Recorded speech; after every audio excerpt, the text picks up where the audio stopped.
Fire can be scary. Fire in space can be next level scary. This is one of the risks that various space exploration agencies are keenly aware of and are trying to understand and study. How do fires start in space? How do they spread in space under low gravity environments? How do you suppress a fire while it's in space in these unique conditions? Now, the problem is that you don't want to actually set fires inside your spacecraft because you've got people inside these spacecraft. So NASA has been looking for a clever way to be able to light some fires in space. And what they've got is the Spacecraft Fire Safety Demonstration Experiment. It's called Saffire. And they went and lit fires inside the Cygnus cargo spacecraft as they were leaving the International Space Station, but before they burned up in re-entry into the Earth's atmosphere. And they had a chance to study different ways. They did 6 of these spacecraft, burned them up from the inside, and got a chance to really understand how the fire behaved in space. My guest today is Dr. David Urban. He's the branch chief at NASA Glenn Research Center, and he is the head of the Low Gravity Exploration Technology branch, and he is the principal investigator for this Saffire project. We talk about how fire works in space, how it spreads, how you suppress it, what they learned from the experiments, how you could have fires in different environments like on the moon or Mars, and even Titan, where the air is made of fuel. So think about that. All right, enjoy this really interesting interview with Dr. David Urban. Most people don't know this, but in my youth, I was part of a volunteer fire department. And so I spent a lot of time seeing fires. And one of the sort of most unnerving experiences when we sat in a house when they lit the room on fire and we waited and watched as a flashover happened, as we got this sort of flames going across the entire ceiling of the room. If I did that in space, what would I see seeing a fire in space?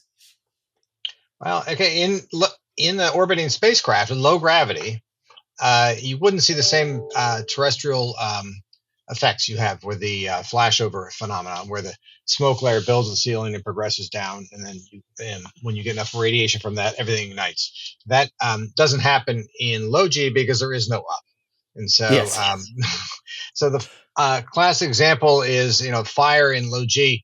A candle in low G is a blue hemisphere because there is no preferred direction. So likewise, the flame is fed by the forced airflow in the spacecraft, and while that's going, and until the fire is detected, there will be forced airflow because we need to provide that to take care of the crew.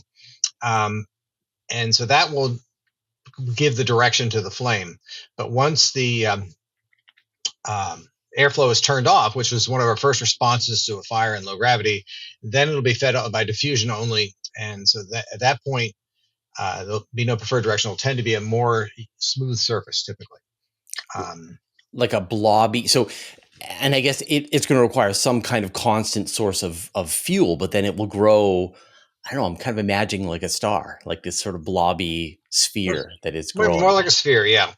And yeah, it depends on the solid materials or non-condensed fuels. If the liquids or solids, depend on the heat of the flame to vaporize the material. Then it comes up and it burns in the flame, and that travels by the molecular flow from the coming from the vaporizing on the surface, and the oxidizer comes in by diffusion, little molecules moving in, and so.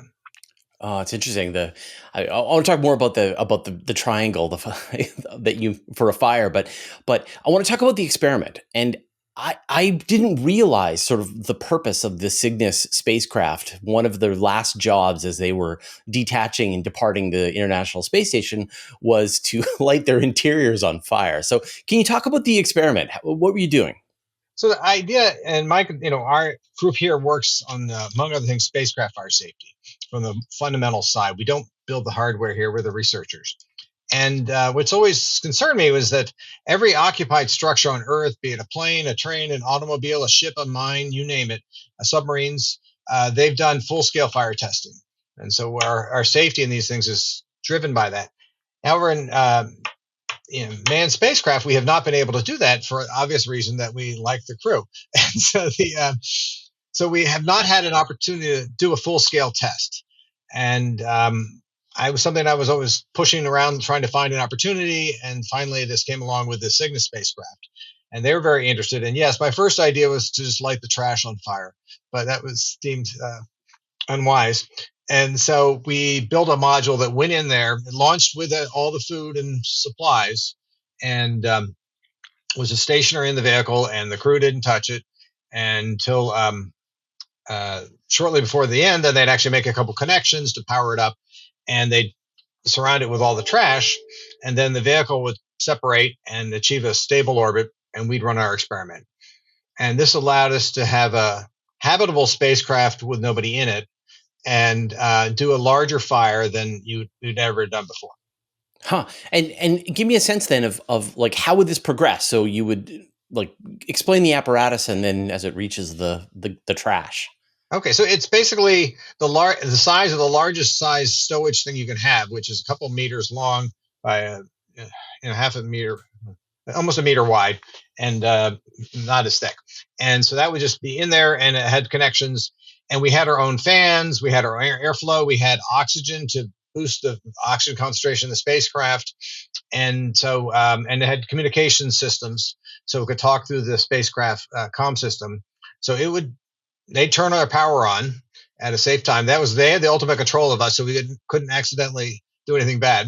They'd power us up, and then once they were in a separate orbit away from the space station, and they'd power us up, and then we'd communicate from the ground, say, okay, do the first test point.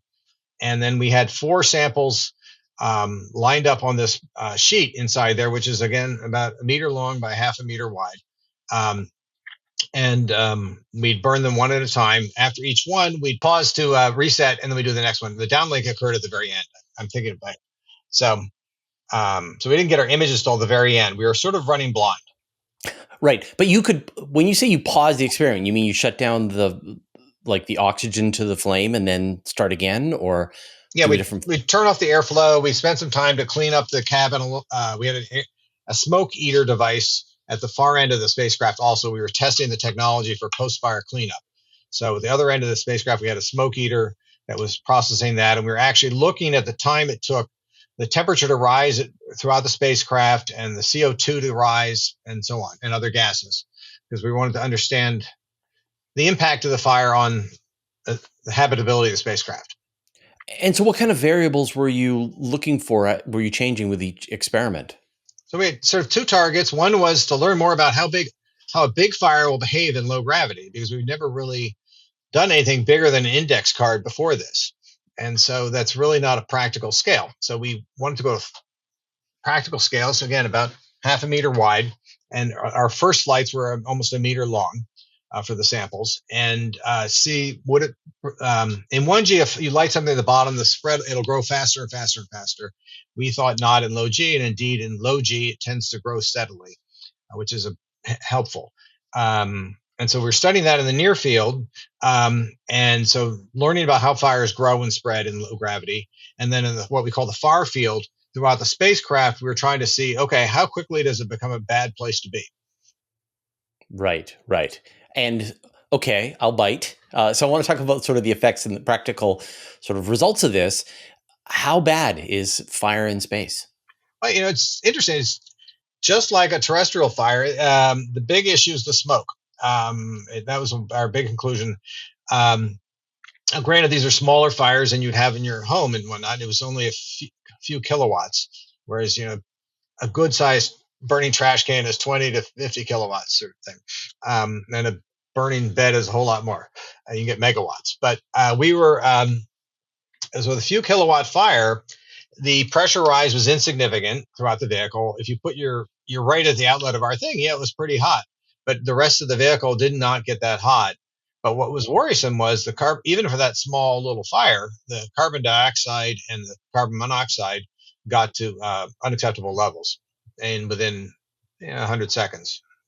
So. And is this like partly because like on Earth, carbon dioxide is heavier than air and so sinks down to the bottom, and in this case, it's getting a chance to mix more freely and rise the CO2 levels and carbon monoxide levels into the atmosphere? It's just the reality is any fire. I mean, actually on Earth, you have the advantage that most of the hot gases go high, so you can stay low. in the spacecraft, you don't really have that advantage. So it all gets mixed in by the vehicle system until you again detect the fire. The vehicle life support system is going to be mixing all the air up, so it gets spread everywhere. And so how many total experiments did you do? Well, 6 flights, and each one, the first 3 had well, a couple were just one test each, and then a couple had one had 9, and then the subsequent ones we had 3 to 4 samples per flight, and those are the ones we got more advanced on the last 3 flights than we were on the first 3. So I don't know, I haven't added it up, about a dozen, 15 or something. Right. Yeah, and I guess, I mean, were you building, like running the same experiment each time, like was this progression, like as you got to the end on your last Cygnus with your last fire, were you getting to sort of really light things on fire? Yeah, we were getting progressively more challenging. We went to the highest oxygen concentration of the vehicle we could obtain. Oh, interesting. Yeah. And so we ran them longer. On Saffire 4, which is the first one with the thick, big samples, it burned longer than we wanted. It reignited to our surprise. So we learned a few things about how flames can reignite in low gravity, which is a concern in 1G. But so we had an unplanned reignition, so we had to that caused us to lose 2 test points because it sort of clogged our flow duct with too much soot. So so based on that, we backed off on Saffire 5 and then took a more conservative approach to we can ensure extinguishment. And then on Saffire 6, we stepped it up more and went to the highest oxygen we could achieve. And so, I mean, now you're in the data crunching phase. I mean, do you have some conclusions? I mean, I'm guessing fire is bad in space. That still remains. That was always our suspicion, was fire is bad in space. But can you confirm? Yeah, yes, absolutely. And the big, as I said, the big risk is that the smoke and the toxic products from the carbon dioxide, carbon monoxide are the most serious prominent problems. If there happens to be, a lot of our spacecraft materials have fluorine in them, Teflons and things, and those will be bad too. We weren't looking as closely for those, but those hazardous products and the smoke particles themselves are all the first and problems you're going to face. And so those, even for a moderate fire, which really didn't threaten the vehicle, the smoke and CO2 were a serious problem, which NASA has anticipated, and we have masks and so on to wear. And the other big conclusions were that we had extinguishment will not happen right away. With if you have a thick thermoplastic like a plexiglass, it can support itself without airflow for a long period of time by just the bubbling. If it's gotten hot, it bubbles and pops and it'll stir itself. We saw that in Skylab years ago when they did tests with nylon, but we didn't verify for a real large practical sample. So that was one. So the fire kept itself alive for quite some time after the flow was turned off. And the other one was for a charring material like cloth and so on. Embers can survive in that and reignite, which we also saw. Which is similar to the classical deep-seated fire on Earth, where if you blow a fire out and a wood pellet fire, it can reignite if you aren't very careful. And I mean, I guess there's 2 parts to this. So with that, like that plexiglass idea, that the material itself provides everything that the fire requires. Is it like also providing the oxidizer? It's also providing the fuel. Like it's able to pull in enough to just keep the fire going. And then that other idea of like embers floating in low gravity anywhere they want within the station, and then landing on something else and then lighting that on fire. So these sound like things that are, I don't know, like you might only get this in space. Were there other stuff that you looked at and you're like, oh, you know what, this is a problem for spaceflight that we don't see on Earth?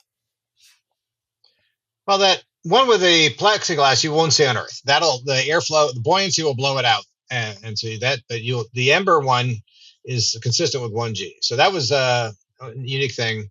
The other thing that's unique about fires in low airflows and low G is they spread into the wind. And 1G, if you've got something burning, it always goes downwind. As forest fires spread downwind. In low G, it's looking for oxygen, so it spreads into the wind. And so you can, it's so very different. You have to plan differently and where the fire is going to go. Yeah, so I would say those are all important validations, and the fact that these things can reignite was a huge validation because that affects our fire extinguishing strategy. I would say there's no shocking gotchas, but it was dramatically different, completely unanticipated that it would reignite, which led to our problem.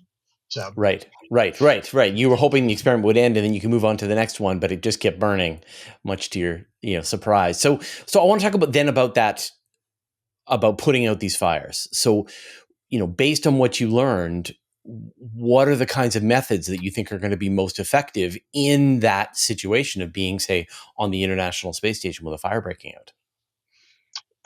Well, the two ones that are most, there's a problem with spacecraft fire suppression. You not only have you got to put the fire out, but you also have to be able to live with your suppressing system afterwards.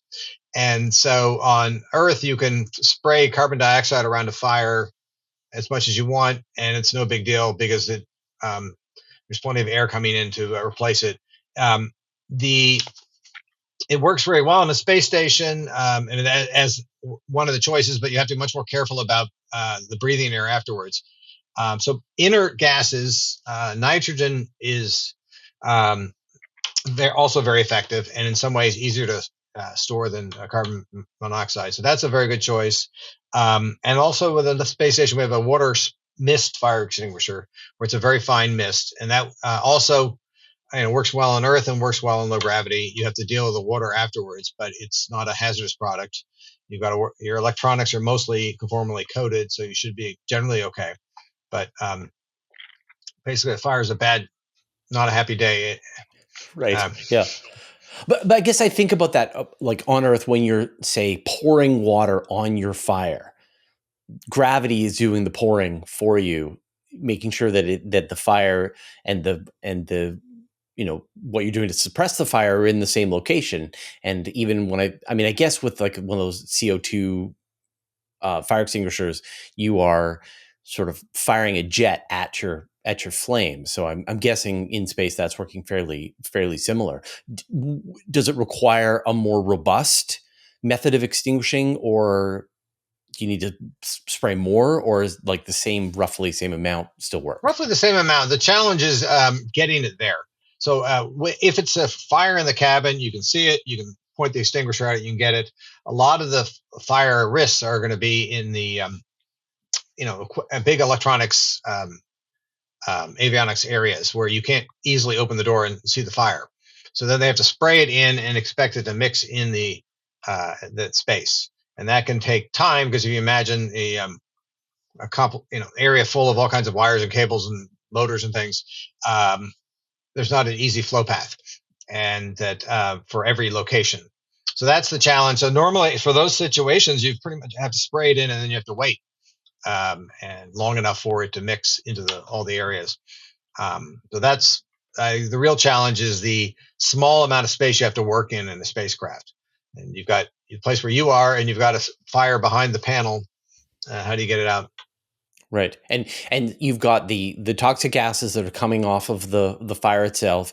You've got the carbon dioxide that you're adding to your own system, which astronauts are always walking that fine line between the air CO2 mix, and they are often on the unhappy end of that mix. And so to add a full canister of carbon dioxide into their small environment, they're going to feel it right away. And so I can almost imagine they're having to do the math about how much CO2 they're about to introduce into their system and deal with that immediately, because it's going to be a problem for them pretty quickly. Yeah, that's definitely on the design of the ISS extinguisher had that specifically in mind. So it was not going to release too much for the compartments. But that's why in the end, it's probably easier to use nitrogen. you can't scrub it out the way you can scrub out the CO2, but you can just vent some and add more oxygen. So, and some spacecraft are now looking at nitrogen as an alternative, and its effectiveness is very close. So it's probably, some would argue it's an easier approach, but right, and forms the majority of our atmosphere already. So, I mean, based on your findings so far, what are your recommendations, do you think? And I mean, I know you're still working on the science, I'm sure, but sort of provisionally, if you were to sort of think about future missions, future spacecraft, they want to both prepare like the minimum flammable environment, but also provide good mitigation strategies, what would be some initial recommendations that you'd make? Well, No plexiglass. our big conclusion is every spacecraft and mission design is different. And so it's one thing if you're orbiting the Earth, you can come home within a few hours. If you're on the way to the moon, it's going to be a couple days. And if you're on the way to Mars, it's going to be a very long time. And so, so depending on where you are, that changes your situation, the size of the spacecraft, all these things we've shown basically from this work that it really is dependent on the spacecraft details. Unlike here on Earth, where pretty much air goes up, heat goes up. There's usually enough space. You just got to make sure the doors are big enough that people get out of there. It's easier to impose requirements that can be generically applied. In a spacecraft, the resources are so narrow, we really have to specifically model that vehicle to understand what the best solution is. And I guess there's just all of this cost benefit each time as you look at the material of some part of the spacecraft. You've got to ask yourself, okay, is it flammable? Is it not flammable? If it is flammable, are we willing to take this risk because we get all these other benefits from it in terms of weight? Are we putting too much of the stuff in the same place? Like it would give a headache, I think, to try and figure this out. But I guess that's just one of the other requirements. So then I'd love to talk about future tests. So now that you've sort of completed the last Saffire test, I mean, I think there's going to be more Cygnus. I mean, is this just because you feel like you've learned everything that you need about fire in this environment, or what would you like to sort of try next? Well, certainly you can never ask a researcher if they've done all the tests and what to do. So there's no question that we feel there's more we can learn. But with the programmatic goals, the big push now is towards lunar flammability, lunar fires. So because it changes the game. Now we're back in a gravity field, and it's actually 1/6 G roughly, and that things are a little more flammable in that condition than they are either in 0 or in 1G. And so and you get back to more like a terrestrial fire with it. Now the smoke layer growing you're talking about, and potential for flashover. And that's a real concern. So we're spending more time looking at testing materials in partial G, which we can do in our drop tower very briefly here. And we're looking to do suborbital tests on one of the spacecraft. We're going to rotate the spacecraft to give us longer time in low G, and eventually do a lunar lander experiment. Right. I think about like the recent, say the landing with the Intuitive Machines mission Odysseus that had a bunch of experiments on board. So you can imagine having a little experiment on board a future lander that it's just designed to light a fire on the moon. Exactly. We've got a proposal for that. We've got an advanced design. We got to get on a mission. Oh, that's really interesting. And for the science fiction writer out there, have you sort of wondered about fire in really unusual circumstances, places like exoplanets, I don't know, places where fire, I mean, are there situations you can imagine where fire would behave extremely differently, or just versions of what we've already got? I think it's going to be, it depends on what you choose for your environment and for the atmosphere and whatnot. I mean, people want to go to live on Mars, but as far as I know, there's a big shortage of nitrogen on Mars. So how are you going to have enough diluent in your atmosphere to make things safe is something I don't understand. So if you go to higher oxygen concentrations, it gets more scary. So, or I think about a place like Titan, where you've got on that, you've got more fuel than oxidizer. You've got all kinds of various that hydrocarbons. What would it be like to be living in a place like that where you're opening up you're just bringing in clouds of hydrocarbons as you go in and out of your space station?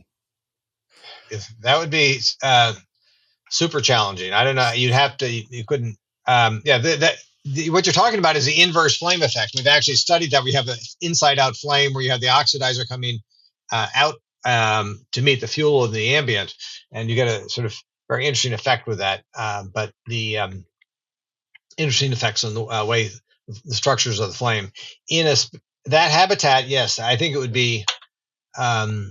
You have the combination of people needing oxygen to breathe, and you have all that fuel in the ambient. You'd have to filter it out. There's no if you get above a few percent, 6% fuel in that environment, most fuels will be ignitable. Wow. And it's not like you can starve the fire for oxygen, because you're also starving your astronauts for oxygen at the same time. Yeah, that would be a really tricky environment to try and set up a habitable station inside. And yet there's a lot of really cool science to be done on a place like Titan. Oh, fascinating. So, well, David, thank you so much for taking the time to chat with me today about this. I find it really interesting. I'm really glad somebody got a chance to light a proper fire in space and find out the results in a safe way, so that hopefully this is a problem that nobody ever has to deal with, because that's really sounds certainly scary. What we're working for. Yeah. All right. Well, thank you for your time, and good luck with your future experiments on the Moon and Mars and Titan. Titan. Right. There you go. Well, this is no one. Okay. All right. I'll look forward to your paper. All right. Bye-bye. All right. Thank you. I'm going to give you a few more of my thoughts, but first, I'd like to thank our patrons. Thanks to Abe Kingston, Andrew M. Gross, Antonio Lofilara, David Giltonan, Dougie Stewart, Dustin Cable, Jeremy Mattern, Jordan Young, Josh Schultz, Mark Ansis, Paul Rohrbach, Stephen Krasaki, Stephen Filer-Munley, and Vlad Shiplin, who support us at the Master of the Universe level, and all of our other supporters on Patreon. I hope you found this interview as interesting as I did. I think we all have certain levels of experience with fire down here on Earth, from lighting a candle to starting a fire in your fireplace. In my case, I had a chance to sort of be in some kind of scary fires as a volunteer fire department member. And yet a lot of the behavior of the fire is coming from the environment around you that you're very familiar with. The gravity is giving it its shape. The oxygen that's coming in from outside is providing the oxidizer to help keep the flame going. The gases are spreading out, again, thanks to gravity. And so having fire in this completely unnatural alien environment, microgravity, or on the surface of a place like Moon or Mars, you need to completely understand it. And yet there is this cost benefit that some of the most useful lightweight stuff that we can use is also flammable. And so we're always going to have this cost benefit every time we think about each part. Yeah, this is the right piece for the job. It's super lightweight, but boy, does it like to burn, and is a heavier version of this. And so it just adds a whole other level of complexity to any planning that you're going to need to do if you're going to go to space. And it just shows you, I think, once again, space is more complicated, more dangerous, more interesting, but is a larger challenge than I think science fiction has led us to believe. And yet we have to take this place, this environment, seriously if we want to make progress in exploring space and eventually living in space. Now, I've got other related interviews that I'll link to here. We'll see you next time.